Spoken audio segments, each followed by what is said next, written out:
Stern va se retrouver dans un jeu de sadomasochisme où il est en latex, encordé, encagoulé, fouetté symboliquement. Et à l'occasion de ce jeu érotique, il aurait dit à Cécile Brossard, $1 million c'est cher pour une pute.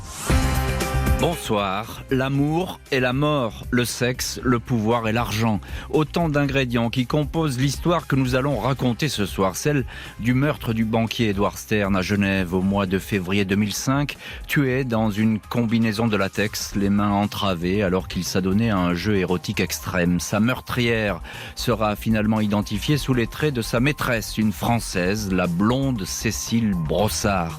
Mais ce qui aurait pu alors se traduire par la tragique conclusion d'une séance sadomasochiste a suscité mystère, interrogation, interprétation. Tout d'abord au regard de la personnalité de la victime. En ce début des années 2000, Edward Stern est l'un des financiers les plus influents de la planète, ami des puissants, craint et respecté. Ensuite, parce que l'enquête va faire apparaître une étonnante romance criminelle où le sexe est omniprésent, obsédant, mais où l'argent a peut-être aussi servi de détonateur. 15 ans après les faits, malgré l'enquête policière, malgré un procès à grand spectacle, l'affaire Stern demeure toujours l'une des plus énigmatiques de la chronique criminelle. Ce sont ces méandres autour du lac Léman que nous allons ce soir explorer avec nos invités. 20h, 21h, Jean-Alphonse Richard sur RTL. L'heure du crime.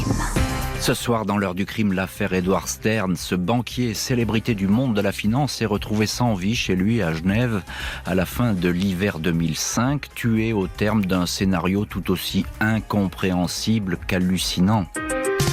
Ce 1er mars 2005, en début d'après-midi, 3 hommes, des collaborateurs d'Edward Stern et une femme de ménage sont devant la porte close d'un appartement au 5e étage du numéro 17 de la rue Adrien Lachenal, quartier des Eaux Vives à Genève.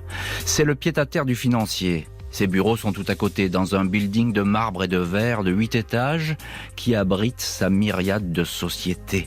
Un petit empire qui œuvre dans les placements immobiliers, les conseils boursiers et qui brasse des centaines de millions de dollars. Edward Stern devait assister dans la matinée à une réunion de travail. Il ne s'y est pas présenté, pas vraiment dans ses habitudes, lui qui régente ses affaires d'une main de fer. Son avocat parisien, maître Karim Bellouni, dit lui avoir parlé la dernière fois le 28 février au financier, mais quand il a essayé de le joindre dans la soirée, vers 21h30, son portable ne répondait plus, impossible de lui laisser un message. Avec son passe, la femme de ménage ouvre la porte de l'appartement, qui dévoile aussitôt un effrayant décor. Presque au milieu de la pièce principale, un homme est écroulé sur le sol près d'une chaise. Son corps est entièrement revêtu d'une combinaison de latex couleur chair. La tête est cagoulée, les pieds et les mains sont attachés avec des liens, des cordes qui se sont défaites dans la chute. Il est mort. Quand sa cagoule sera enlevée, il sera confirmé qu'il s'agit bien du propriétaire des lieux, Edward Stern, 50 ans. La scène de crime ne laisse guère de place au doute. Le banquier a été tué lors d'un jeu sexuel entre amateurs de bondage, technique qui consiste à se faire attacher dans le but de décupler les sensations fortes. À moins que tout ceci, pourquoi pas, ne soit qu'une mise en scène pour brouiller les pistes d'un assassinat. Où les tueurs n'ont laissé aucune chance à la victime. L'autopsie montre que le banquier a été touché par une première balle sur le côté droit du nez qui a traversé le palais et touché une vertèbre cervicale, un deuxième projectile en pleine poitrine, un troisième dans le côté gauche, un dernier dans la tempe droite. C'est une arme de calibre 9 mm qui a été utilisée et elle est introuvable.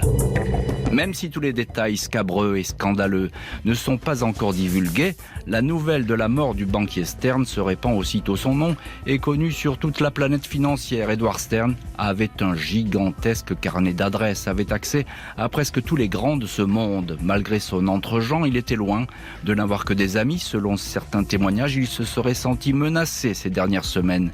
Il avait fait de nombreux voyages en Russie, pays où il avait des intérêts financiers et où il avait soutenu le général Lebed, un candidat au Kremlin. Edward Stern aurait gêné la mafia russe. Cette piste est tout de suite examinée. Et si la clé de ce meurtre ou de cet assassinat se cachait dans les affaires du banquier suisse? Bonsoir Arnaud Beda. Bonsoir. Vous êtes en direct ce soir dans l'heure du crime depuis la Suisse. Vous êtes reporter au journal suisse L'Illustré. Vous avez suivi cette affaire, vous la connaissez parfaitement. Vous avez même consacré un chapitre sur Edward Stern dans le livre True Crime aux éditions Ring. Que peut-on dire, Arnaud Béda, de cette scène de crime?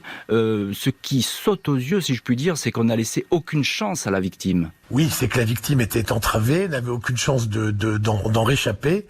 Et puis, évidemment, la porte était fermée. Donc, il y avait quelqu'un qui était rentré et qui en était sorti, fermant soigneusement la porte derrière elle. Et évidemment, je me souviens très très bien du 1er mars 2005 au soir. J'étais à Genève. Et c'était vraiment la stupeur, vraiment tout le monde était stupéfait d'apprendre la mort du banquier Stern, qui n'était pas très connu des Genevois, il faut bien le dire, mais d'un certain milieu médiatique et financier. Oui, c'est une personnalité poids lourd du monde de la finance. Est-ce que vous pouvez nous en dire un petit peu plus sur sa vie à Genève? C'est quelqu'un d'extrêmement discret, Edward Stern. Vous dites qu'il n'est pas connu du grand public, c'est vrai. On le voit très peu. Qu'est-ce qu'il pèse sur la place de Genève, Edward Stern? Alors, il était évidemment un personnage important de la finance à Genève. Je me souviens très très bien de l'enquête de proximité qu'on avait faite à l'époque. Il allait notamment manger dans un restaurant tout près de ses bureaux qui s'appelait le Jeu de l'Arc, où il allait très très régulièrement, toujours une table discrète à l'entrée à droite. Il ne se faisait vraiment pas remarquer. Il ne fréquentait pas non plus les soirées mondaines, les soirées de charité. C'était quelqu'un qui vivait quand même de manière très très effacée. Très effacée. Alors je l'ai évoqué. Il y a cette première piste qui surgit comme ça dans l'enquête.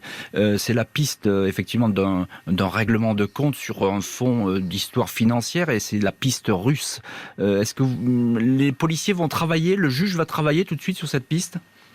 Oh, il faut bien le dire aujourd'hui que les policiers comprennent assez vite dans quelle direction il faut chercher, mais évidemment les premières heures, la journée du 1er mars, quand on découvre le corps du banquier Stern enserré dans sa tenue de latex, sans être sûr absolument, tant qu'on n'a pas enlevé la cagoule, que c'est bien lui, eh bien évidemment toutes sortes d'hypothèses et de théories sont échafaudées, notamment celle du règlement de compte. On parle de mafia russe, on parle d'intérêts évidemment occultes dans le monde de la finance, peut-être. On ne sait pas.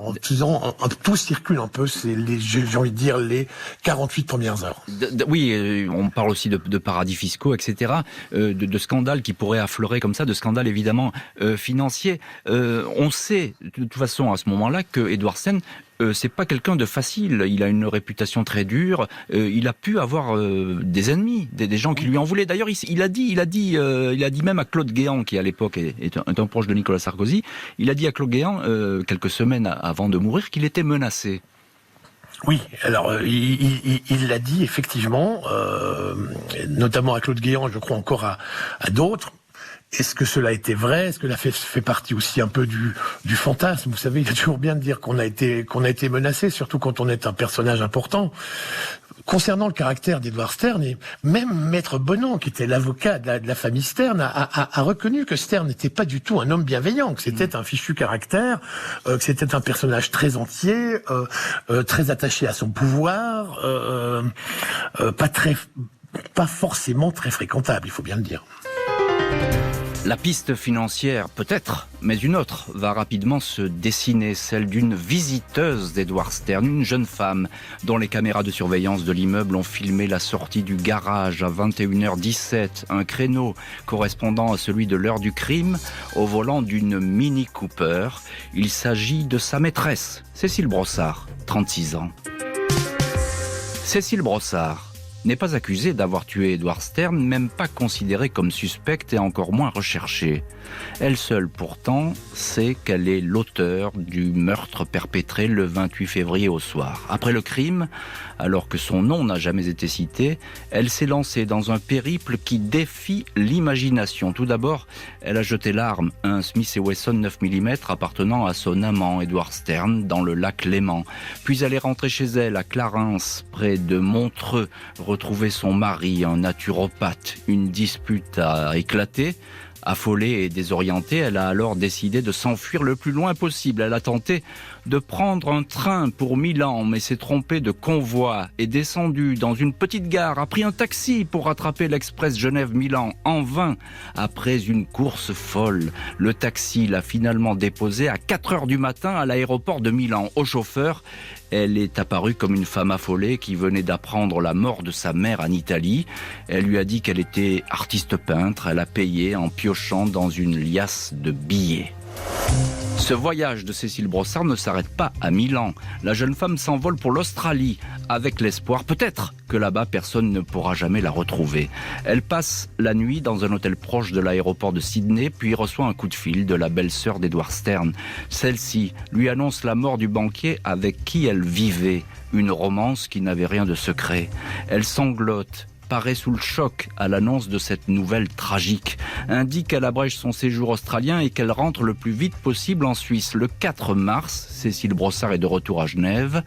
Elle a déjà lu tous les journaux, tous évoquent le meurtre de son amant. Elle a même fait une crise de nerfs lors de l'escale à Singapour.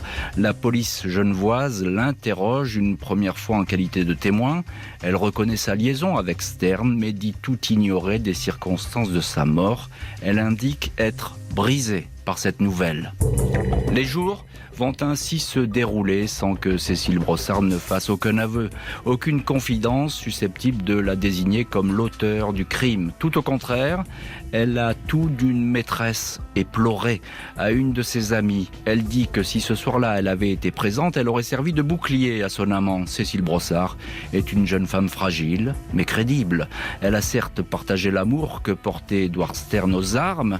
Elle a chassé avec lui le gros gibier en Afrique. Il avait plusieurs pistolets dans son appartement de la rue Adrien-Lachenal. Mais de là à tuer de sang-froid, il y a un pas qu'elle n'a pas pu franchir. Bonsoir, maître Alec Raymond. Bonsoir. On est très heureux de vous avoir ce soir dans l'heure du crime. Vous êtes l'avocat de Cécile Brossard et un pénaliste très connu sur la place de Genève et vous avez suivi évidemment toute cette affaire jusqu'au procès. En quelques mots, maître Raymond, qui est cette Cécile Brossard qui apparaît désormais dans le radar des enquêteurs ? Écoutez, très spécifiquement dans cette affaire, c'était depuis un certain temps déjà la maîtresse secrète d'Edward Stern. Je dis secrète parce que Monsieur Stern ne l'emmenait pas évidemment dans les grands événements de sa vie sociale, il la conservait cachée, mais enfin elle occupait ce statut depuis un certain temps déjà au moment où éclatent les faits dont nous parlons ce soir. En dehors de ça, c'est une jeune femme d'extraction extrêmement modeste qui s'est, comme il est convenu de dire, construite toute seule et puis qui soudain s'est trouvée engagée dans cette relation complètement déséquilibrée que rien ne permettait de supposer ou d'attendre et qui a eu les développements que l'enquête a révélé par la suite. Emportée dans un monde évidemment qu'elle ne connaît pas, un monde qui étincelle, le monde de la finance. Encore un petit mot, maître Raymond, elle a eu, on peut le dire, parce que ça va être révélé par la suite, mais une enfance très malheureuse, Cécile Brossard. C'est pas un parcours facile pour elle. Non, c'est le moins qu'on puisse dire. Elle a eu une enfance même tout à fait désastreuse pour être clair, avec une maman qui souffrait de très graves problèmes psychiatriques, qui a voulu à une ou deux reprises entraîner ses deux filles dans un suicide collectif. Enfin, elle et ses deux filles. Je sais qu'elle m'en voudrait de m'appesantir parce qu'elle n'a jamais souhaité que ce passé lui serve d'excuse, mais incontestablement et très objectivement, elle a eu une enfance que je crois qu'on ne peut souhaiter à personne. Vous pouvez nous dire, maître Raymond, comment est-ce qu'elle rencontre Edward Stern, dans quelles circonstances? Je crois que c'est chez des amis communs, c'est bien ça? Oui, je crois que c'est de manière extrêmement banale, à l'occasion d'une soirée. chez des amis communs, je me rappelle, pour être très franc, plus des détails. L'étincelle ne jaillit pas immédiatement, comme souvent dans ce genre de circonstances, mais on finit par se reparler, on finit par se revoir, et puis se noue alors une passion extraordinairement spectaculaire qui se terminera comme on sait. Arnaud Béda, vous êtes également ce soir notre invité dans l'heure du crime, reporter au journal suisse L'Illustré. Vous êtes en ligne depuis Genève. Qu'est-ce qu'on peut dire de cette liaison qui commence et qui va se développer entre Cécile Brossard et Edward Stern, une liaison sur fond exclusivement de sexe, on peut le dire, c'est ça Oui, c'est une liaison d'amour et de haine. Certains ont parlé d'un tango mortel. C'est les fantasmes de l'un qui doivent être assouvis par l'autre, les fantasmes de l'une. Enfin, vous voyez, c'est tout un mélange de perversions qui s'enchevêtrent. C'est une relation évidemment aussi entre dominant et dominé. Tout cela est très est vécu de manière très très vive des deux côtés. Et je crois que Cécile Brossard dit encore aujourd'hui qu'elle aime Edward Stern. Oui, en tout cas, c'est ce qu'elle disait dès qu'elle a quitté la prison. On y reviendra évidemment tout à l'heure dans l'heure du crime. Maître Alec Raymond, c'est une relation presque de maître à esclave. C'est une relation assez malsaine finalement entre ces deux personnages. Alors c'est une relation qui a des aspects malsains. En revanche, il serait tout à fait réducteur et très injuste de la réduire à une sorte de relation purement perverse et sexuelle. Il y a eu, ces deux-là ont vécu une véritable histoire d'amour au sens passionnel et noble du terme. Il y a eu ensuite évidemment les déviances, personne ne peut en douter ni le cacher, mais de réduire la relation entre Edward Stern et Cécile Brossard à une simple affaire sexuelle largement perverse et déviante, ça ne correspond pas à la réalité et ce serait injuste. Cécile Brossard, pour l'instant, dément toute implication dans ce crime. Elle ne va toutefois pas échapper à un interrogatoire plus poussé des enquêteurs. Cette fois, elle ne pourra pas se dérober.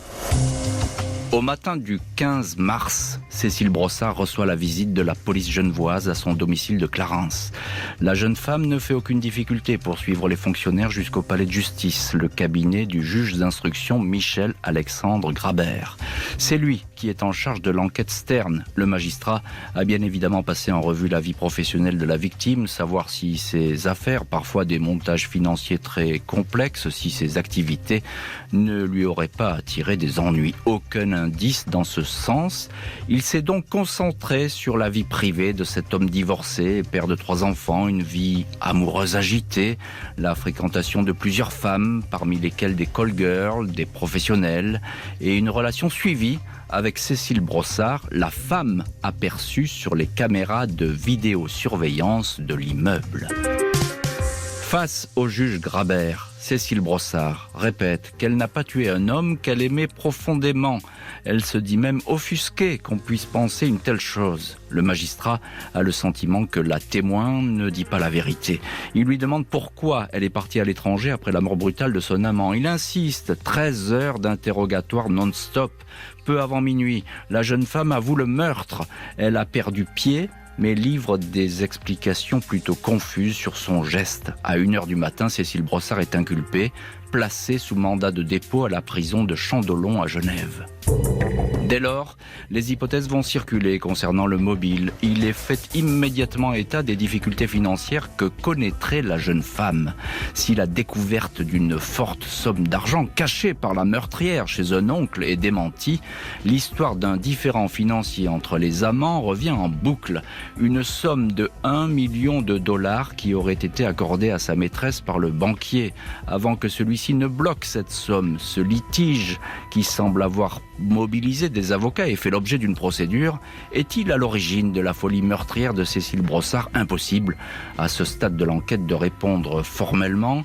Il est également évoqué une promesse de mariage non tenue et le fait que la jeune femme supporte de plus en plus mal la distance que lui impose Édouard. Le mobile reste donc flou.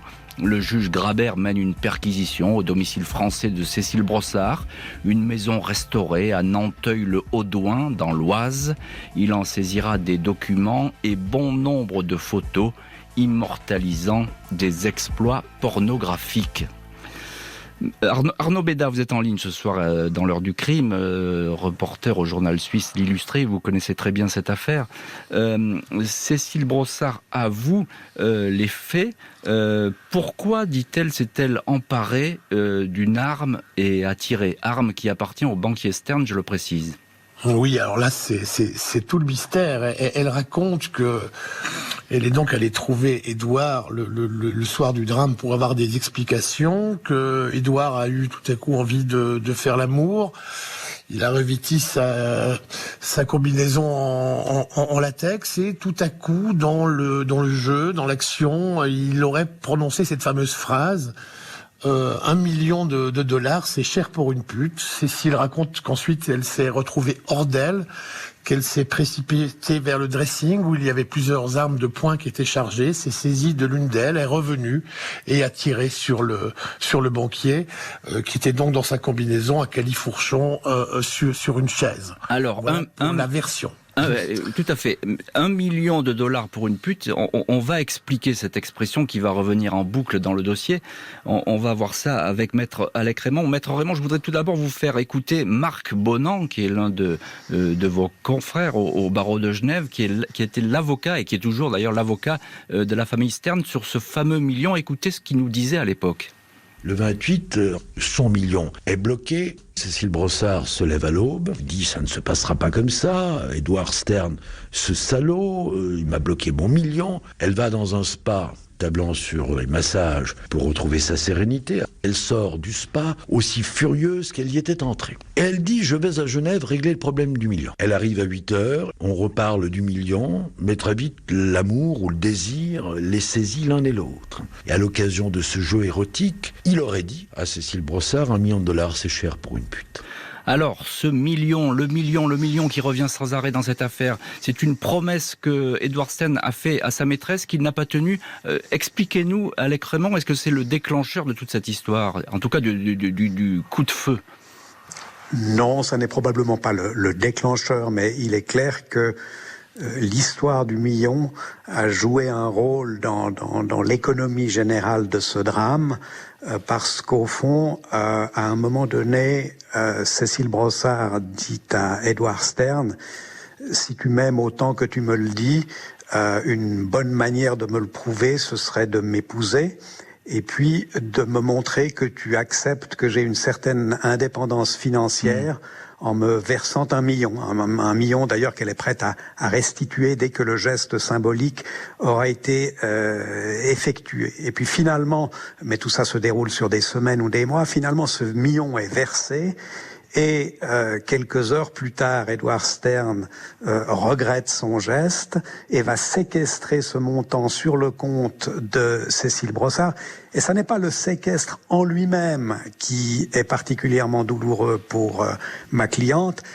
C'est les motifs que les avocats qui déposent cette requête utilisent à l'appui de cette demande, parce qu'au fond, Édouard Stern, de manière alors totalement mensongère, affirme devant les tribunaux du canton de Vaud que Cécile Brossard lui a ni plus ni moins volé cet argent, ce qui est évidemment assez insupportable pour l'intéressé. Alors bien sûr, on voit bien que les deux amants sont en guerre, en tout cas sur ce point financier, même si vous dites que c'est pas le déclencheur, ça n'a pas été tout à fait l'avis de Maître Bonan à l'époque dans ce dossier, mais enfin on va pas refaire l'histoire de vos désaccords, ça c'est autre chose.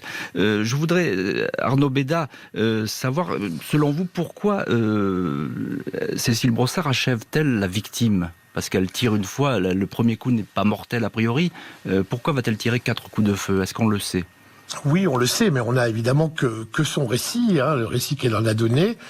Elle raconte que quand elle a vu Édouard souffrir, ça lui a rappelé les chasses qu'elle faisait avec lui en Afrique, quand il tirait sur notamment, je crois qu'elle avait parlé d'un hippopotame qui avait été abattu et que Édouard avait elle n'avait pas voulu laisser cet animal souffrir. Elle avait achevé d'une ou plusieurs balles. Voilà. Et donc elle dit qu'elle a réitéré ce geste, se rappelant cet hippopotame à l'agonie. Maître Alec Raymond, vous confirmez cette version, le fait qu'elle était dans un état peut-être second à ce moment-là?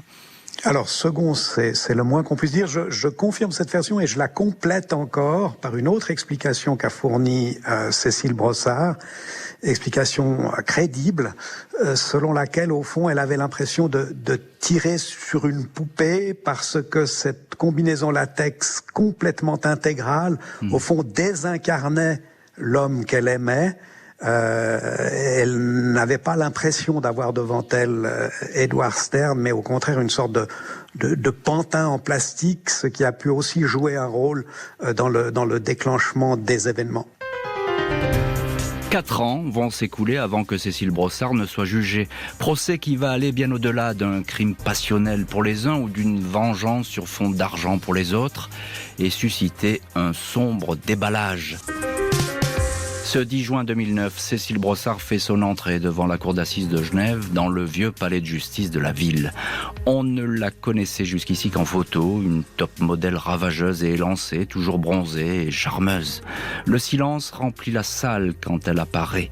Elle est méconnaissable, vêtue d'un sage tailleur bleu en laine, les cheveux fins et blonds coiffés en chignon, les yeux non maquillés et le teint très pâle. Elle paraît avoir maigri et semble perdue. L'enjeu du procès est simple, un crime passionnel ou un crime tout court. Au maximum 20 ans de prison pour l'accusé, qui n'est pas en état de récidive. Si le volet passionnel est retenu par la cour, Cécile Brossard pourrait écoper de 8 ans et sortir rapidement. L'autre enjeu sur lequel se sont accordées les parties est de ne pas procéder à un déballage des frasques sexuelles de la victime. Cécile Brossard va vite donner le ton de sa défense. L'ex-épouse et les enfants d'Édouard Stern sont présents. Elle est en larmes. « Je voudrais demander pardon, mais on ne peut pas demander pardon pour quelque chose d'aussi abominable », lance-t-elle aux enfants. « J'ai le cœur plein de douleur », ajoute l'accusée, qui évoque l'homme qu'elle a tué comme quelqu'un d'intelligent, raffiné, extraordinaire. Elle dit ne pas vouloir salir sa mémoire au cours de ce procès. En dépit de ses assurances, c'est un portrait sombre d'Édouard Stern qui va être dressé lors des 15 jours d'audience. Celui d'un homme autoritaire, colérique, qui aurait réduit à un rôle de secrétaire sexuel, c'est le terme employé, sa maîtresse Cécile. Les enquêteurs de la brigade criminelle vont toutefois rappeler que la jeune femme est l'auteur d'un crime et non pas la victime. Ils expliquent que Cécile Brossard n'a jamais cessé de mentir. Marc Bonan, avocat de la famille Stern, décrit une femme lucide, pleine de sang-froid, tout le contraire d'une faible. Quant au procureur général Daniel Zappelli, il affirme « Cécile Brossard pleure quand elle perd le million, elle ne pleure pas quand elle tue son amant ». Tout le procès va ainsi hésiter autour de Cécile Brossard, femme humiliée ou femme de tête, capable de mentir et de tuer. L'expert psychiatrique Jacques Gasser, moqué par la défense de la famille Stern, parle d'une personnalité borderline, limite, avec un QI de 80, la limite inférieure de la norme. Le professeur Gasser affirme que Cécile Brossard est consciente d'avoir tué Édouard Stern, a le sentiment de continuer à vivre avec lui. C'est assez glaçant, précise le spécialiste. Le professeur évoque aussi un déclencheur qui aurait pu conduire au passage à l'acte de Cécile Brossard, cette phrase que Édouard Stern, en combinaison de latex, aurait effectivement prononcée au sujet de l'argent. 1 million de dollars, c'est cher pour une pute, phrase qui aurait poussé la maîtresse à presser la détente. Maître Alec Raymond, vous êtes à ce moment-là bien sûr au procès et vous êtes l'avocat de Cécile Brossard. Il y a ces pleurs, beaucoup de pleurs au cours de ce procès, des pleurs de circonstance, va dire Marc Bonan, et tout comme d'ailleurs le procureur général. Qu'en est-il ? Est-ce que, alors vous allez sans doute pas me dire le contraire, elle est évidemment troublée, Cécile Brossard ? Je crois que j'ai pas besoin d'avancer un argument de défenseur. La cour d'assises et ses 12 jurés ont tranché et ont cru Cécile Brossard. J'en veux pour preuve qu'ils ont rendu un verdict dans lequel l'état de profond désarroi de l'intéressé a été reconnu et qu'ils ont prononcé une peine, somme toute, assez clémente si on réfléchit en termes d'homicide. Donc toutes les théories sur l'auteur d'un crime froide, dénué d'affect, a été balayée au fond d'un revers de main par ce verdict qui dit de manière, je crois, très claire que la Cour et le jury ont tout à fait compris quel avait été l'échange titanesque entre ces deux-là et quel avait été l'état de désarroi dans lequel Cécile Brossard avait finalement agi. Alors évidemment, physiquement, on voit, c'est une espèce de fantôme à l'audience. Hein, Cécile Brossard, elle n'a plus rien du tout à voir avec la Cécile Brossard qu'on connaissait sur les photos en papier glacé. Que vous dit-elle à vous, son avocat, Maître Raymond, tout au cours de ce procès? Vous la suivez, même dans la coulisse. Comment est-ce qu'elle vit ce procès?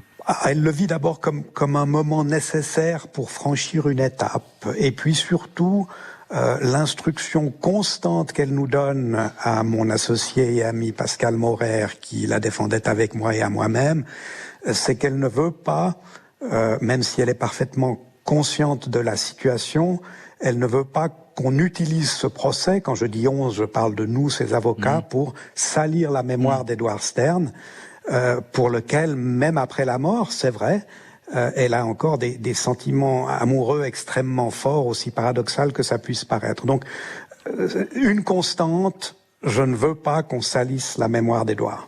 Alors Arnaud Béda, vous êtes en ligne, notre deuxième invité dans l'heure du crime ce soir. Vous étiez à ce procès. Moi j'ai parlé des 15 jours d'audience qui sont très hésitants parce qu'on ne sait pas, il y a la victime et sa meurtrière, mais finalement les jeux sont parfois inversés, un peu flous, on ne sait pas trop où on se trouve. Oui, j'ai envie de dire que c'est le propre de tous les procès pénaux, hein, avec de tels enjeux. On a aussi l'impression parfois un peu ce jeu de chat et de souris, de choses dites et de choses non dites. Il y a différents mystères qui planent, et évidemment, et puis il y a toujours cette ombre obsédante du banquier Stern. C'est ça.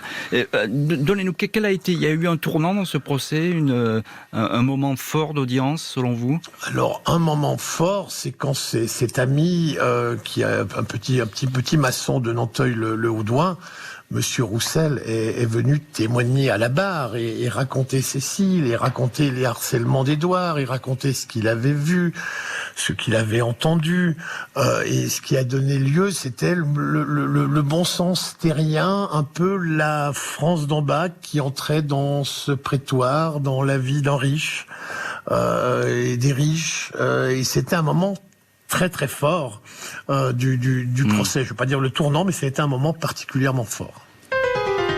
Après 15 jours de procès, Cécile Brossard est condamnée à 8 ans et demi de prison.